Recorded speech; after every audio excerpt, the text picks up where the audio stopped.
अष्टादश सर्ग वाल्मीकि रामायण में श्री राम का कैकेयी के पिता के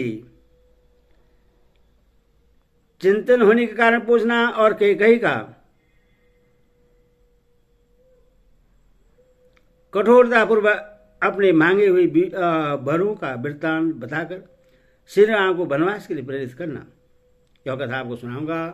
भक्तगण आप इसको ध्यान पर सुनाएं और इस चैनल को लाइक एंड सब्सक्राइब जरूर करें। कथा सुनिए। महल में जाकर श्री राम ने पिता को कैकेयी के साथ एक सुंदर आसन में बैठे देखा। वे विषाद में डूबे हुए थे। उनके मोह सूख गया था और वे बड़े दयनीय दिखाई देते थे। निकट पहुंचने पर श्री राम ने विनीत भाव से पहले अपने पिता के चरणों में प्रणाम किया।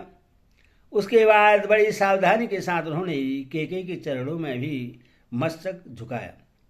उस समय दीन दशा में पड़े हुए राजा दशरथ एक बार राम ऐसा कहकर चुप हो गए। इससे आगे उनसे बोला नहीं गया। उनके नेत्रों में आंसू भर आए। अतः वे श्री राम की ओर न तो देख सके और न उनसे कोई बात ही कर सके। राजा का वह अभूतपूर्व भयंकर रूप देखकर श्री राम को भी भय हो गया, मानो उन्होंने पैर से किसी सर्प को छू दिया हो। राजा की इंद्रियों में प्रसन्नता नहीं थी। वे शोक और संताप से दुर्बल हो रहे थे। बारंबार लंबी सांसें भरते थे तथा उनके चित्त में बड़ी व्यथा और व्याकुलता थी। वे ऐसे दिखते थे मानो तरंग मालाओं से उपलक्षित अक्षोभय समुद्र शुद्ध हो उठा हो। सूर्य को राहु ने ग्रस लिया हो अथवा किसी महर्षि ने झूठ बोल दिया हो। राजा का वह शोक संभावना से परे था। इस शोक का क्या कारण है, यह सोचते हुए श्री रामचंद्र जी पूर्णिमा के समुद्र की भांति अत्यंत बेसुब्ध हो उठे। पिता के हित में तत्पर रहने वाले परम चतुर श्री राम सोचने लगे कि आज ही ऐसी क्या बात हो गई जिसे महाराज मुझसे प्रश्न होकर बोलते नहीं हैं। और दिन तो पिताजी कुपित होने पर भी मुझे देखते ही प्रश्न हो जाते थे। आज मेरी ओर दृष्टिपात करके उन्हें क्लेश क्यों हो रहा है। यह बात सुनकर श्री राम दीन से हो गए, शोक से कातर हो उठे। विषाद के कारण उनके मुख की कांति फीकी पड़ गई। वे कैकेयी को प्रणाम करके उसी से पूछने लगे, माँ, मुझसे अनजान में कोई अपराध तो नहीं हो गया जिससे पिताजी मुझ पर नाराज हो गए हैं। तुम यह बात मुझे बताओ और तुम्हें इन्हें मना दो। ये तो सदा मुझे प्यार करते थे, आज इनका मन अप्रश्न क्यों हो गया। देखता हूँ ये आज मुझसे बोलते तक नहीं है। इनके मुख पर विषाद छा रहा है और ये अत्यंत दुखी हो रहे हैं। कोई शारीरिक व्याधि जनित संताप अथवा मानसिक अभिताप चिंता तो इन्हें पीड़ित नहीं कर रही है, क्योंकि मनुष्य को सदा सुख ही सुख मिले ऐसा संयोग प्राय दुर्लभ होता है। प्रिय दर्शन कुमार भरत, महाबली शत्रुघ्न अथवा मेरी माताओं का तो कोई अमंगल नहीं हुआ है। महाराज को असंतुष्ट करके अथवा इनकी आज्ञा न मानकर इन्हें कुपित कर देने पर मैं 2 घड़ी भी जीवित रहना नहीं चाहूँगा। मनुष्य जिसके कारण इस जगत में अपना प्रादुर्भाव जन्म देखता है, उस प्रत्यक्ष देवता पिता के जीते जी वह उसके अनुकूल बर्ताव क्यों नहीं करेगा। कहीं तुमने तो अभिमान या रोष के कारण मेरे पिताजी से कोई कठोर बात नहीं कह डाली जिससे इनका मन दुखी हो गया है। देवी, मैं सच्ची बात पूछता हूं, बताओ किस कारण से महाराज के मन में आज इतना विकार संताप है। इनकी ऐसी अवस्था तो पहले कभी नहीं देखी गई थी। महात्मा श्री राम के इस प्रकार पूछने पर अत्यंत निर्जय कैकेयी बड़ी ढिठाई के साथ अपने मतलब की बात इस प्रकार बोली। राम, महाराज कुपित नहीं हैं और न इन्हें कोई कष्ट ही हुआ है। इनके मन में कोई बात है जिससे तुम्हारे डर से ये कह नहीं पा रहे हैं।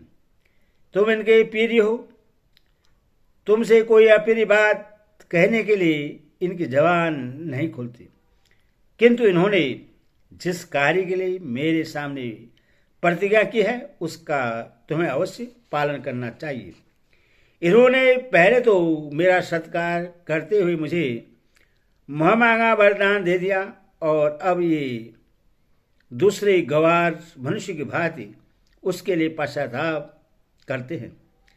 हे प्रजानाथ, ये प्रजानाथ पहले मैं दूंगा ऐसी प्रतिज्ञा करके मुझे वर दे चुके हैं और अब उसके निवारण के लिए व्यर्थ प्रयत्न कर रहे हैं। पानी निकल जाने पर उसे रोकने के लिए बांध बांधने की निरर्थक चेष्टा करते हैं। राम, सत्य ही धर्म की जड़ है, यह सत्पुरुषों का भी निश्चय है। कहीं ऐसा न हो कि ये महाराज तुम्हारे कारण मुझ पर कुपित होकर आपने उस सत्य को ही छोड़ बैठे। जैसे भी इनके सत्य का पालन हो वैसा तुम्हें करना चाहिए। यदि राजा जिस बात को कहना चाहते हैं वह शुभ हो या अशुभ, तुम सर्वदा उसका पालन करो। तो मैं सारी बातें पुनः तुमसे कहूंगी। यदि राजा की कोई बात तुम्हारे कानों में पढ़कर वही नष्ट न हो जाए, यदि तुम उनकी प्रत्येक आज्ञा का पालन कर सको तो मैं तुमसे सब कुछ खोलकर बता दूंगी। ये स्वयं तुमसे कुछ नहीं कहेंगे। कैकेयी की कही हुई यह बात सुनकर श्री राम के मन में बड़ी व्यथा हुई। उन्होंने राजा के समय भी देवी कैकेयी से इस प्रकार कहा, अहो धिक्कार है देवी, तुम्हें मेरे प्रति ऐसी बात मुंह से नहीं निकालनी चाहिए। मैं महाराज के कहने से आग में भी कूद सकता हूँ, तीव्र विष का भी भक्षण कर सकता हूँ और समुद्र में भी गिर सकता हूँ। महाराज मेरे गुरु, पिता और हितैषी हैं। मैं उनकी आज्ञा पाकर क्या नहीं कर सकता। इसीलिए देवी, राजा को जो अभिष्ट है वह बात मुझे बतलाओ। मैं प्रतिज्ञा करता हूँ उसे पूर्ण करूँगा। राम दो तरह की बात नहीं करता है। श्री राम सरल स्वभाव से युक्त और सत्यवादी थे। उनकी बात सुनकर अनहार कैकेयी ने अत्यंत दारुण वचन कहना आरंभ किया। रघुनंदन, पहले की बात है, देवासुर संग्राम में तुम्हारे पिता शत्रुओं के बाणों से बिध गए थे। उस महासमर में मैंने इनकी रक्षा की थी। उससे प्रश्न होकर इन्होंने मुझे दो वर दिए थे। राघव, उन्हीं में से एक वर के द्वारा तो मैंने महाराज से यह याचना की है कि भरत का राज्याभिषेक हो, और दूसरा वर यह मांगा है कि तुम्हें आज ही दंडकारण्य में भेज दिया जाए। नरश्रेष्ठ, यदि तुम अपने पिता को सत्य प्रतिज्ञ बनाना चाहते हो और अपने को भी सत्यवादी सिद्ध करने की इच्छा रखते हो तो मेरी यह बात सुनो। तुम पिता की आज्ञा के अधीन रहो। जैसी इन्होंने प्रतिज्ञा की है उसके अनुसार तुम्हें 14 वर्ष के लिए वन में प्रवेश करना चाहिए। रघुनंदन, राजा ने तुम्हारे लिए जो यह अभिषेक का सामान जुटा है उस सब के द्वारा यहाँ भरत का अभिषेक किया जाए, और तुम इस अभिषेक को त्याग कर 14 वर्ष तक दंडकारण्य में रहते हुए जटा और तीर धारण करो। कौशल नरेश की इस वसुधा का, जो नाना प्रकार के रत्नों से भरी पूरी और घोड़े और रथों से व्याप्त है, भरत शासन करेंगे। बस इतनी ही बात है। ऐसा करने से तुम्हारे वियोग का कष्ट सहन करना पड़ेगा। यह सोचकर महाराज करुणा में डूब रहे हैं। इसी शोक से इनका मुख सूख गया है और इन्हें तुम्हारी ओर देखने का साहस नहीं होता।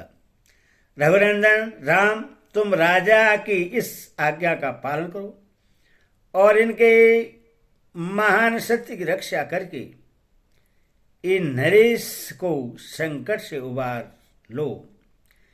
कैकेयी के इस प्रकार कठोर वचन कहने पर भी श्री राम के हृदय में शोक नहीं हुआ, परंतु महानुभाव राजा दशरथ पुत्र के भावी वियोगजनित दुख से संतप्त एवं व्यथित हो उठे।